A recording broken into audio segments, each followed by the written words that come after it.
еден од двајцата повредени тетовци кои што ноќеска биле донесени овде на клиничкиот центар, односно во ургентниот центар, е пуштен на домашно лекување, откако докторите му ги санирале раните на подколеното, додека пак другиот повреден кој што имал повреда рана на бутната коска е префрлен од ургентниот центар на клиниката за травматологија, каде што ќе биде задржан, односно хоспитализиран е на понатамошно лекување. Оружениот инцидент кој што се случи ноќеска околу 40 минути пред полноќ во Мала Речица, убиен е 37 годишен тетовец, а двајца се повредени. Според првичните неофицијални информации, двајцата повредени и сега убиениот стоеле пред куќата на еден од повредените на улицата 188, кога со автомобил дошле двајцата осомничени напаѓачи. Од МВР официјално информира дека се започнало најпрво со вербална расправа, караница која преминала во тепачка, за на крај да заврши со пукање, односно еден од осомничените убици извадил пиштол Шкорпион и започнал рафално да пука кон спротивниот табор, пошто го застрелал смртно еден од тројцата тетовци во главата и во телото, а другите, како што кажавме, завршиле со повреди во нозете. Двајцата осомничени напаѓачи веднаш избегале, пошто е распишана потерница против нив и полицијата трага. Предлагам овде да го погледнеме и прилогот на колегите од Тетово кои што дутринава известуваа за овој случај. 37 годишен тетовец е усмртен, а 2 лица се здобиле со прострелни рани во инцидент кој се случил синоќа околу 23 часот и 30 минути во Мала Речица.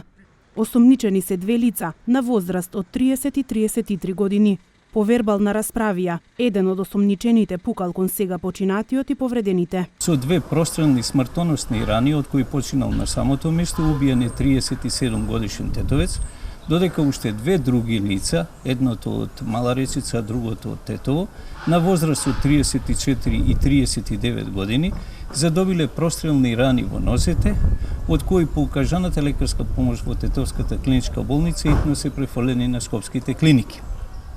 Осомничени дека се сторители на убиството и ранувањето се 2 лица исто така од Тетово на возраст од 30 и 33 години, кои тука пристигнале со моторно возило и по бурната вербална расправија едниот од нив, помладиот на возраст од 30 години, со огнено оружје, најверојатно пиштол, испукал повеќе куршуми кон убиениот и двајцата ранети. Увид на местото на настанот извршил јавен обвинител и екипа од крим полицијата.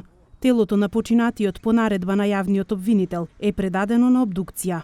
Од основното јавно обвинителство во Тетово информираат дека се издадени низа наредби за потрага по осомничените лица. Истрагата треба да ги утврди мотивите. Од МВР официјално потврдуваа дека учесници во синоќешниот настан и се познати на тетовската полиција како учесници односно дека биле инволвирани во различни криминални активности, но како што кажав, истрагата треба да утврди деталите. Сега се уште не е разговарано ниту со двајцата повредени кои што веднаш по синоќешниот инцидент биле однесени во болница, а осомничените се во бегство и со нив исто така ќе се разговара откако ќе бидат уапсени, односно кога ќе бидат пронајдени и приведени. Затоа надлежните засега не можат да дадат официјални информации наспроти шпекулациите кои што веќе се појавија во јавноста дека двете групи расчистувале сметки, но од обвинителството вела дека веќе се издадени наредби за собирање докази, исто така и за сослушување сведоци и други детали неопходни за расчистување на истрагата, по која ќе се знае што и претходило на крвавата ноќеска во Мала Речица во Тетово.